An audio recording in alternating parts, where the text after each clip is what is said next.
Learning Python is about learning three things. The first is the syntax of Python.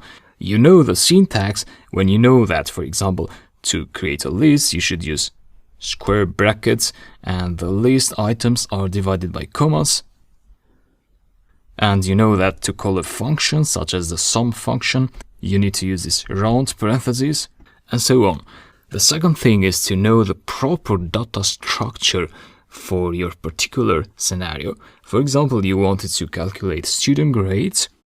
What is the best data structure? Is it a list or is it a dictionary? A dictionary is another type that I'm going to explain in the next lecture. So you should use a proper data structure to store your data. And the third thing is you should know the algorithms.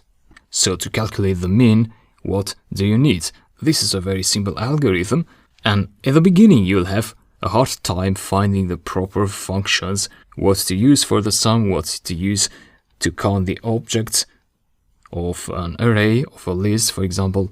But I showed you how to check for that using the dir and the help function. And that's pretty much it. It's a slow process, but you have to be patient, and with time, you'll be very surprised how good you're going to get.